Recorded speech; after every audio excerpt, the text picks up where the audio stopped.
The Chocolate Touch, Chapter 6. When the others had been excused to go out for mid-morning play, John had to go and stand by Miss Plimsoll's desk. "John," Miss Plimsoll said, "you mustn't make up silly stories to excuse your failures. I must have the truth. What did you do with your pencil?" "This is it," John said, showing Miss Plimsoll the pointed stick of chocolate. "Really, it is. It changed." What do you mean it changed?" Miss Plimsoll demanded. "That's my pencil," John tried to explain. "Only it isn't the same anymore. Nothing stays the same today if I put it to my mouth. The same thing happened when I chewed my gloves. They were chocolate too." "John," said Miss Plimsoll slowly, "do you feel all right?" "Yes, thank you," John said. "I feel all right, except," he said, "I'm getting so thirsty. The water from the water fountain turned to chocolate, and so did the water upstairs. I would like a drink of cold water." "Yes, John," Miss Plimsoll said. She suddenly looked pale. "You run out and play with the others. I'm going to have a talk with the nurse." "And John," Miss Plimsoll said as he started towards the classroom door, "here's another pencil. Be a good boy and try not to lose it. I'm afraid I'll have to keep this piece of chocolate until school's out." Wonder why she's keeping the chocolate. I wonder if she's going to eat it. I predict. I hope you guys are making predictions as we read. "You know we don't allow anyone to eat candy in class."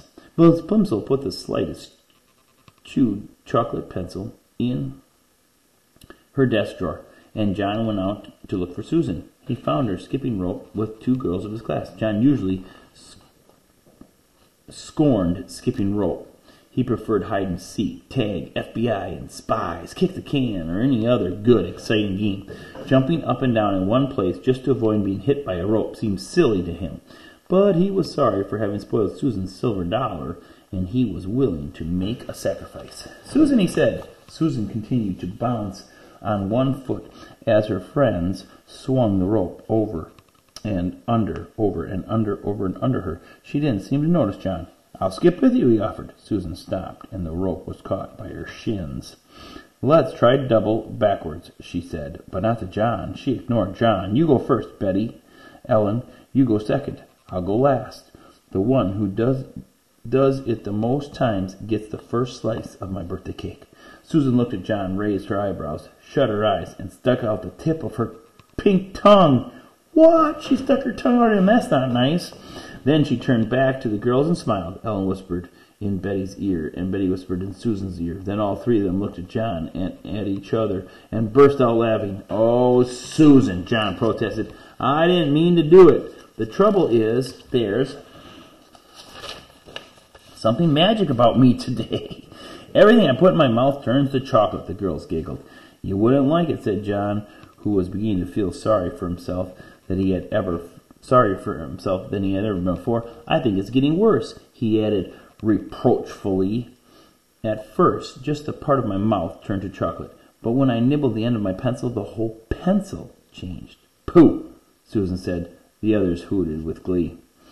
"Maybe I'll get sick and die," John warned. "Maybe I'll turn to chocolate myself. Then you'll be sorry." "I don't believe one word about the chocolate," Susan said. "And if it was true, you'd be glad, because all you ever like eating is chocolate." "Even if you don't believe me," John retorted, "just you give me that skipping rope, and I'll prove it." The girls looked questionably at each other for an instant, but as they hesitated, the bell rang, and it was time to go back in the classroom. Wonder if it would have turned to a chocolate jump rope. That would be epic. The rest of the morning passed slowly for John. He was afraid that his mother was going to be cross about the missing glove. She might not accept the excuse that he had eaten them. He regretted his messed up arithmetic test. He was sad about Susan's anger and disbelief, and he was getting terribly thirsty. Once during geography and once during art, he was excused to get a drink of water. Both times, however, he swallowed nothing but sweet chocolate. His mouth was getting stickier and sweeter and drier by the minute. All right, guys, it looks like it's lunchtime next. Wonder what he's going to have for lunch. Chocolate hamburger, chocolate french fries, chocolate pudding. We'll find out tomorrow.